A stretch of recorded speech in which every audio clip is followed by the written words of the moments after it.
Laurent Esso,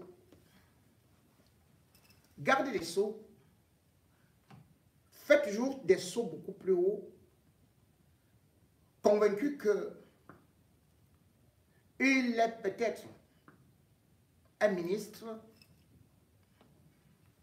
qui contrôle beaucoup de choses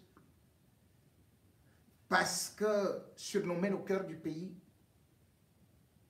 il a quasiment les secrets non seulement de celui qui dirige le pays, mais aussi d'autres services qui sont sensibles dans le pays et qu'il lui suffit peut-être d'appuyer sur un bouton pour que, boum, tout saute. Cependant, il faut savoir que Laurent Esso n'est pas seulement dangereux dans son bureau. Il utilise Jean-Pierre Amour-Bellinga aussi pour créer même, pour déstabiliser même, ou au sein de la prison. Jean-Pierre Amour-Bellinga est arrivé à la prison principale de Konengi, où il avait commencé immédiatement à vouloir faire des travaux, à vouloir faire des chambres, à vouloir construire, à vouloir déplacer, à vouloir installer des lits de place. Là, la présidence avait bloqué. Et pourtant, c'est Laurent Esso qui avait donné cet accord avec son bras droit, qui est toujours là et qui fait des commissions. C'est-à-dire le secrétaire d'État chargé de l'administration pénitentiaire, un certain Do. Jean-Pierre Amour-Bellinga, j'ai eu à vous le dire, avait également commencé, avait même confisqué complètement le parloir, qui était le seul endroit où non seulement les prisonniers pouvaient recevoir aussi leur famille, mais en même temps, c'était le dortoir pour les femmes en tenue qui pouvaient rester là, ou même encore, où on pouvait discuter avec les avocats. Après avoir dénoncé cela, Jean-Pierre Amour-Bellinga, qui fait déjà un défilé véritable chez lui, c'est-à-dire en prison, puisque c'est lui qui est le grand patron là-bas, on entre sans avoir de permis à communiquer, et puis on gronde tout le monde, les femmes viennent, aussi le colonel et tout de souhait multiplie les visites, qui peuvent d'ailleurs fausser les enquêtes préliminaires, puisqu'on ne sait pas quelles sont les directives que Jean-Pierre Amour-Bellinga passe au colonel Souhait, qui lui est en liberté et qui pourtant avait été arrêté avant d'être libéré sur instruction de Mondayoro. Oui, c'est bel et bien Mondayoro qui avait fait que ces gens-là déjà soient libérés, et il voulait même que Jean-Pierre Amour-Bellinga soit complètement libéré et qu'il aille attendre le procès qui ne devait jamais avoir lieu chez lui. Et d'ailleurs, il avait convoqué le procureur, ou plutôt le commissaire du gouvernement, pour qu'il aille au palais et lui dire que le président a demandé qu'il fallait bien sûr élargir Jean-Pierre Amour-Bellinga. Heureusement, des contre-indications venant cette fois-ci du ministère de la Défense. C'est ces contre-indications qui ont fait de telle sorte que Jean-Pierre Amour-Bellinga ne soit pas libéré. Même Vondayolo avait déjà convoqué le commissaire du gouvernement en pleine nuit, Bellinga Sarlam, pour lui donner les instructions du chef de l'État. Voilà donc ce que Vondayolo est capable de faire. Et que je vais encore dénoncer même dans les dossiers noirs du samedi soir. D'autres choses beaucoup plus graves. Mais ce qui est là, c'est que Amour-Bellinga étant en prison, et malgré le fait que nous ayons eu à dénoncer ceci, Amour-Bellinga s'est autorisé parce que le régisseur Ipuni, Max, a décidé que Amour-Bellinga ne peut plus à lui seul confisquer le parloir pour en faire véritablement ce qu'il pouvait, ce qui s'apparentait déjà à son salon VIP. Mais à peine a-t-il pris cette décision, Jean-Pierre Amougou Belinga s'est levé avec Mélissa pour aller engueuler le régisseur, lui dire, si on ne trouve pas, si tu ne trouves pas un endroit, tu vas voir ce qu'on va te faire. Jean-Pierre Amougou Belinga, un prisonnier, menace le régisseur qui lui-même est sous la botte de Laurent Esso. Le régisseur a tremblé puisque quelque temps après, Jean-Pierre Amougou Belinga a demandé à Mélissa d'aller contacter Laurent Esso. Chose faite, Laurent Esso a appelé Do. Do immédiatement, dont le secrétaire d'État à l'administration pénitentiaire, a ordonné au régisseur de la prison principale de Kondengui de faire un hôtel presque à côté, c'est-à-dire d'utiliser, il lui a dit qu'il lui donnait quelques heures, une journée, pour trouver une solution à Amougou Belinga, et que cela venait de Laurent Esso. C'est ainsi que le régisseur est parti récupérer cette fois-ci, réquisitionner le réfectoire. Le réfectoire d'une prison. C'est-à-dire que là où même tous les gardiens de prison et tout, il a récupéré ça. Pour en faire une propriété de Jean-Pierre Amougou Belinga. Le réfectoire maintenant, parce que c'est le régisseur avait eu à faire ces réaménagements, c'est parce que nous avions dénoncé. Et que justement, les Ambazoniens ont fait des bruits là-bas à la prison. Vous voyez que les Ambazoniens ont déjà fait des bruits. Maintenant, le réfectoire, c'est là où Jean-Pierre Amougou Belinga reçoit ses femmes, reçoit ses amis, reçoit sa famille. Il mange là-bas, il fait tout ce qu'il veut là-bas au réfectoire. Jean-Pierre Amougou Belinga a d'ailleurs voulu entraîner là-bas le commissaire divisionnaire et ancien patron de la DGRE, Ekweko. Ekweko a dit, je ne peux pas aller. Parce que c'est que ça, c'est les choses de Laurent Esso. Et je ne veux pas être impliqué dans les affaires de Amougou Belinga, de proche ou de loin. Parce que Amougou Belinga voulait montrer que non, ils sont là deux et que c'est pas... Un réfectoire a donc été réquisitionné pour Jean-Pierre Amougou Belinga en prison. Tous les autres prisonniers, eux, ils mangent dans leur cellule, sans leur famille. Amougou, lui, reçoit ses femmes. Il mange avec des femmes. Il mange avec les gens qui viennent lui rendre visite. Il s'amuse dans le réfectoire de la prison principale de Kondengui. Et là,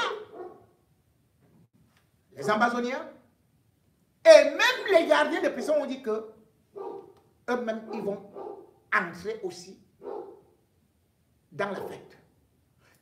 Voilà donc une autre émeute qui se prépare déjà encore. Voilà une émeute qui se prépare à la prison principale de Kondengui. Sur instigation de Laurent Esso. Comment est-ce que vous comprenez? Je vous l'avais dit. Tous les ministres, quand ils vont au tribunal, ils sont accompagnés par le GSO, le GPIC, le BIR. Ils montent dans le car IAS. Mais vous avez vu, Jean-Pierre Amougou Belinga, Pablo Escobar, lui, pour aller au tribunal, qu'est-ce qu'on a fait? C'est dans la voiture du régisseur. C'est dans la voiture du régisseur qui a vu ça au banc, qu'un prisonnier, un assassin, un commanditaire, un voleur, un brigand, un analphabète, il va au tribunal avec la voiture du régisseur. Qui a vu ça? Et vous, pendant ce temps, vous voyez que les ministres sont là-bas. Ils ne bénéficient pas de ces passe-droits.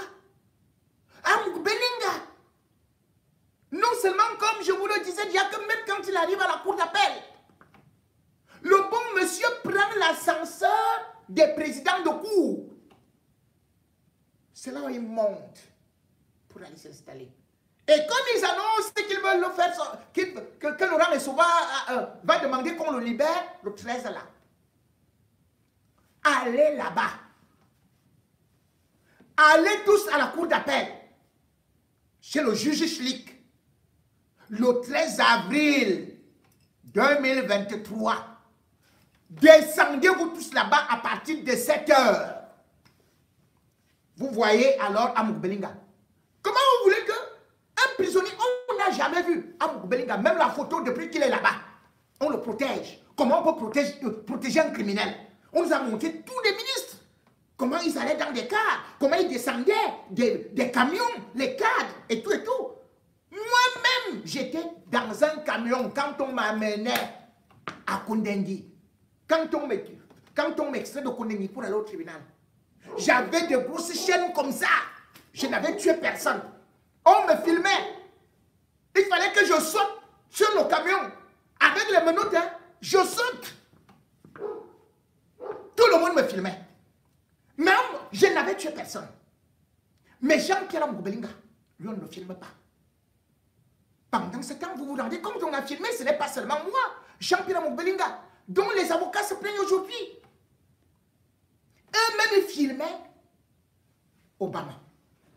Obama qui était directeur chez lui. Et justement, si Jean-Pierre Belinga qui prétend défendre Biya, défendait véritablement Biya, il n'allait pas maltraiter Obama comme il l'a maltraité.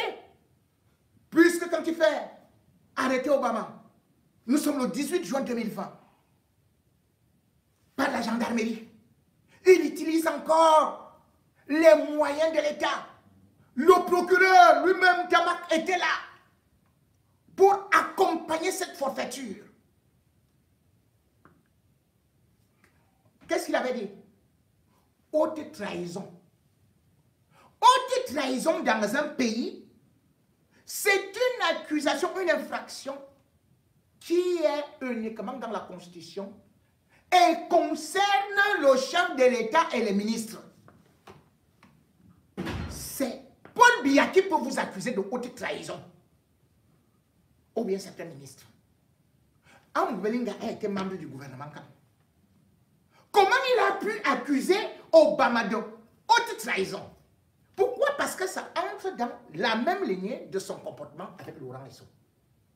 Parce qu'il ne faut pas oublier qu'Obama était en train d'écrire un livre intitulé justement Paul Biya, la résurrection. Ce livre-là d'ailleurs, Obama avait demandé que ce soit préfacé par Ngondayoro. Et puis postfacé par le président Touadéra. Bangala. Ce livre n'a jamais vu le jour. Pourquoi?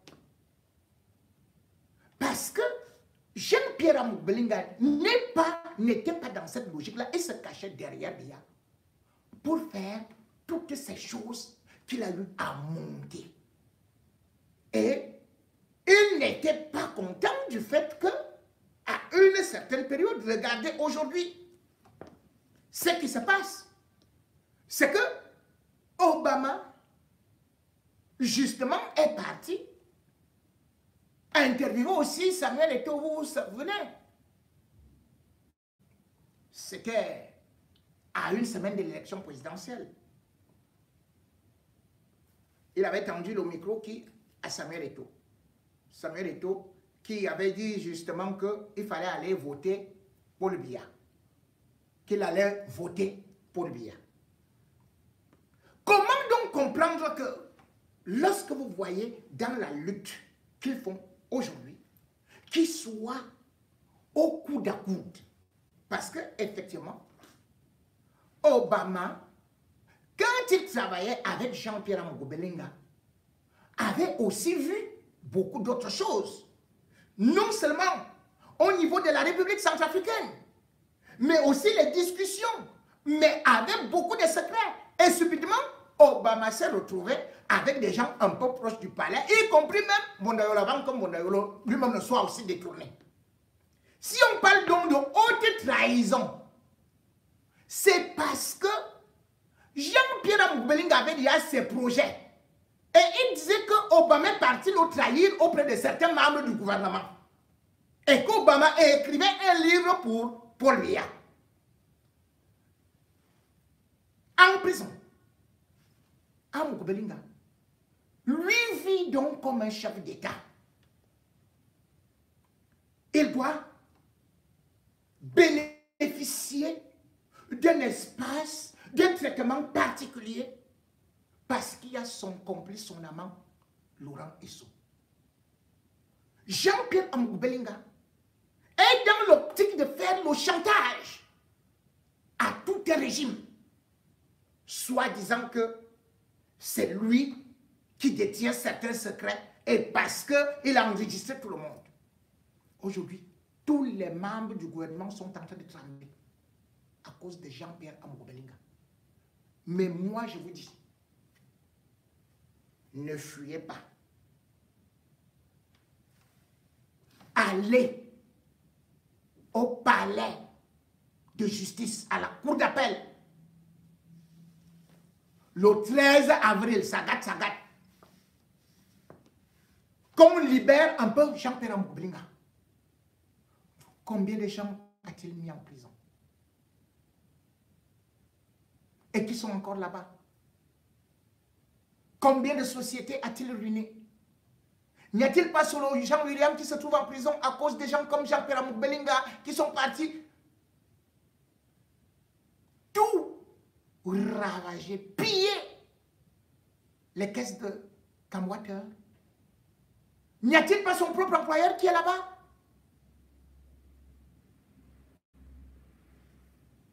Il n'y aura pas de liberté provisoire. Si oui, vous-même, arrêtez-le là. La justice, c'est le peuple. La justice, ce n'est pas Laurent Esso. On rend la justice au nom du peuple et non au nom de Laurent Esso. Et comme Laurent Esso est décidé à vouloir humilier le peuple camerounais, à vouloir nous montrer que c'est lui le cœur du pays, nous allons lui montrer que nous tous unis, nous n'allons pas accepter nous faire marcher dessus. Nous n'allons pas accepter être aussi méprisés. Nous n'allons pas accepter un coup d'État constitutionnel. Nous n'allons pas accepter ces meurtres en série qui sont dans l'impunité. Nous n'allons pas accepter que cet homme-là se dise qu'il peut prendre le pouvoir par la force et qu'il peut malmener, maltraiter les Camerounais et qu'il s'en fiche du peuple. Nous n'allons pas accepter que Laurent Esso reste dans l'impunité. Nous allons demander justice pour Martinez Zogo. Parce que Martinez Zogo a été torturé. Parce que Martinez Zogo a été humilié. Parce que Martinez Zogo ne disait que la vérité. Parce que Martinez Zogo était là pour défendre justement l'avenir de la nation. Avec nos caisses, nos richesses, qui n'ont connu de largesse qu'à d'autres maîtresses de Laurent Esso, tous ces hommes-là, avec les atouts qui sont autour de lui et qui croient qu'ils vont diriger ce pays-là. Ce pays-là, avec Laurent Esso, jamais ne marchera. Qu'il fasse n'importe quel coup d'État, nous n'accepterons pas. Il ne gouvernera pas. Le seul endroit, la seule place de Laurent Esso, c'est à la prison centrale de Kondengui, ou au CED. Laurent Esso a trop fait de mal. Laurent Esso a trop détruit le pays. Laurent Esso a mis à mal toutes les institutions. Laurent Esso a détruit la justice. Laurent Esso a détruit les mœurs. Laurent Esso a détruit Biya. Laurent Esso a détruit l'opposition. Laurent Esso a détruit la jeunesse. Laurent Esso, nous en avons assez. Et nous demandons que cet individu-là soit mis aux arrêts pour que lui aussi réponde de tout ce qu'il a fait de mal, de tout ce qu'il a détruit. Il y a Pipingota, qu'il a tué avec la DGRE. Il y a tant d'innocents qu'il a piétinés, qu'il a humiliés, tant de ministres qu'il a jetés en prison avec de faux rapports. Il y a tant de familles qu'il a mises en lambeaux. Et aujourd'hui, il veut détruire le Cameroun pour un nigo, un idiot, un salaud comme Jean-Pierre Moubelinga. On ne peut pas accepter ça. S'il est conscient qu'il est très amoureux, qu'il aille lui-même se présenter à la prison principale de Kondengi et qu'il dise qu'il va dormir sur le même lit, une place, avec sa femme Jean-Pierre Moubelinga.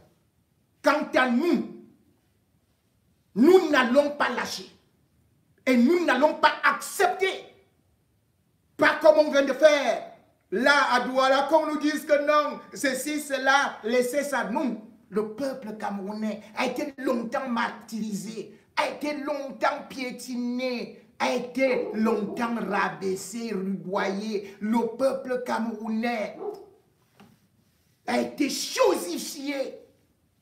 Maintenant, nous devons nous libérer, couper nos chaînes et enchaîner Laurent Esso avec son Jean-Pierre Moubelinga à jamais pour des siècles et des siècles. Amen.